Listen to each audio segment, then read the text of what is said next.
عجم ہنوز نہ دانت رموز دی ورنہ، عجم ابھی تک دین کے رموز سے آشنا نہیں ہے ورنہ، ز دیوبند حسین احمد این چے بل عجبیس، یہ جو عجیب والغریب حرکات ہیں جو دیوبند کے حسین احمد کی ہیں، یہ اس وجہ سے ہیں کہ اب تک اس کو دین کے رموز سے آشنائی نہیں ہے۔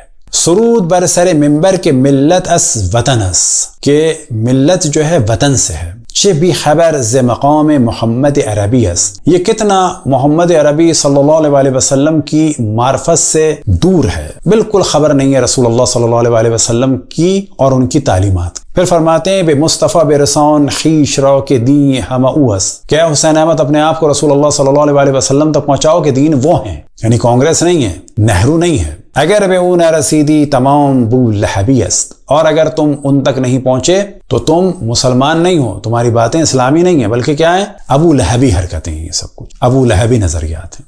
اب 1938 میں انہوں نے یہ موضوع عروج پر پہنچایا۔ اب آپ کے سامنے کتاب ہے شیعہ اسلام ان کالونیل انڈیا، اور جسٹن جان نے یہ کتاب لکھی ہے، اور تصویر ہے سرکار ناصر الملت آل اللہ مقامہ کی، اور صفحہ نمبر 192 پر 38 میں جو ہنگامے ہوئے اس جانب توجہ دلائی۔ Meanwhile, another group calling themselves Khawarij, in an example of incredible departure from normative Sunni religious belief and practice, reviled Ali and praised his murderer. یعنی مولا امیر المؤمنین پر لعنتیں بھیجی یا ان کی مذمت کی، اور ان کے قاتل یعنی ابن ملجم کی حق میں نعرے لگائے۔ یعنی کیا کہا ہوگا؟ مولا امیر المؤمنین کے لیے مرد آباد اور ابن ملجم کے لیے زندہ باد۔ اور حوالہ آپ کے سامنے ہے، جسبیر سنگھ نے یہ سب کچھ تحقیق کی تھی جو زمانے میں وہاں کمشنر وغیرہ تھے، اور ہارپر کو یہ انہوں نے بھیجا تھا۔ پیج نمبر 193 پر ہے "An even bigger riots occurred in the next Muharram in April 1938 when a Shia Tazia procession was attacked outside the Darul Muballighin, resulting in several deaths and numerous injuries." اور 1937 کے بعد ایک بڑے پیمانے پر ہنگامے ہوئے شیعوں کے خلاف کہ جو اس کے اگلے محرم میں یعنی اپریل 1938 میں ہوئے، جب شیعوں کا ایک تعزیے کا جلوس دارالمبلغین کے باہر سے گزر رہا تھا تو اس پر حملہ ہوا، جس کے نتیجے میں کئی لوگ مارے گئے یعنی شہید ہوئے، کہ جن کی تعداد 10 کے قریب بتائی جاتی ہے، اینڈ نومیریس انجریز، اور کافی تعداد میں لوگ زخمی ہوئے۔ اور یہ ساری برکات تھی انہی ابو لہبی کی بقول علامہ اقبال کے، کیونکہ یہ چاہتے تھے کسی بھی طریقے سے قائد اعظم کو کافر ثابت کریں اور شیعہ سنی اختلاف ڈال کے کانگریس کو فائدہ پہنچائیں۔ اب آپ کے سامنے کتاب ہے the Shia of India John Norman کی، اور پیج نمبر ہے 178۔ Several women offered satyagraha in front of the final procession۔ اس پیج میں مختلف اس وقت کے اخباروں کی ہیڈنگز ہیں کہ خواتین نے جلوس کو روکنے کی کوشش کی، اور جو گاندھی صاحب کا طریقہ تھا کہ دھرنا دے دیا جائے، زمین پہ بیٹھ جائیں، لیٹ جائیں، تو وہ حرکتیں کی ان نواسب اور خوارج کی خواتین نے۔ اب ظاہراً خواتین کو بھڑکایا نواسب خوارج علماء نے کہ جاؤ اور حسین کے ذکر کو روکو۔ اور کیا ہوا تو آپ کو تعجب ہوگا، اسی زمانے میں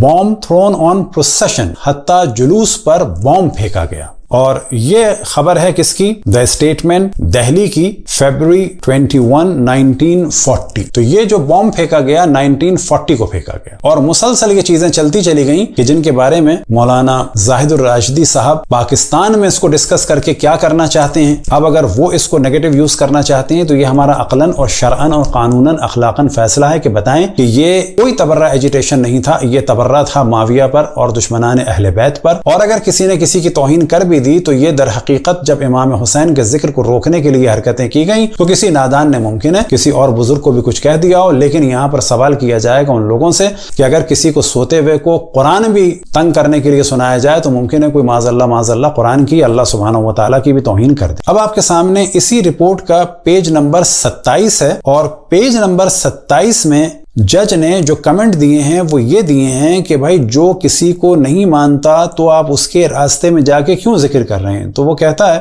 وہ فرماتے ہیں تو دوسری طرف ایسی مثالوں میں اضافہ کرنا آسان ہوگا جن میں مدح بھی دل آزار اور اشتعال انگیز ہو، کیونکہ اہل سنت یہ کہہ رہے تھے کہ ہم کسی کی تعریف کر رہے ہیں تو کیا ہوا، تو جج نے کہا کہ نہیں، کسی کے راستے میں جا کے آپ کسی کی اگر تعریف کر رہے ہیں یہ خود فتنے کے لیے اور دل آزاری کے لیے ہے۔ اب انگریزوں کی ساری بدماشی اپنی جانب، لیکن اس جج نے پرٹیکولرلی اس معاملے میں جو ایک واقعاً اچھی بات کی وہ یہ کی کہ فاشسٹ جماعت کے لیڈر کی تعریف اگر آپ کمیونسٹوں کے جلوس کے راستے میں کریں گے تو پھر یہ تعریف نہیں مانی جائے گی، یہ فتنہ مانا جائے گا۔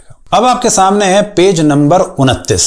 ہم سمجھتے ہیں کہ شیعہ بالکل جائز طور سے یہ محسوس کر سکتے ہیں کہ مدح صحابہ کے اجتماع اور جلوس ان ایام میں جوابی مظاہرات کے سوا اور کچھ نہیں جو توہین و دل آزاری کی نیت سے کیے جاتے ہیں، چونکہ یہ ایسا ہی ہے اس لیے ہماری رائے ہے کہ ایسے اجتماع اور جلوس ان ایام میں بجا طور پر ممنوع قرار دیے۔ اب آپ کے سامنے ہے جسٹس منیر کی رپورٹ کہ جو 1954 میں شائع ہوئی، اور یہ نتیجہ تھا انہی ہنگاموں کا کہ جو اس زمانے میں کیے ان لوگوں نے، اور اسی طرح سے اس میں ڈسکس کیا گیا کہ یہ لوگ مل کے جو مسلم لیگ کو نقصان پہنچا رہے تھے اور یہ فتنے کر رہے تھے وہ سب کیا تھا۔ اس میں نام آتا ہے مین مظہر علی اظہر کا۔ اب یہ ذہن میں رہے کہ مظہر علی اظہر کے بارے میں اب تک جو بعض ویب سائٹس ہیں دیوبندیوں کی، وہاں پہ ان کو لکھا جاتا ہے کہ یہ شیعہ گھر کے تھے اور شیعہ تھے۔ اب ان کا شعر ملاحظہ فرمائیں آپ کہ جو عموماً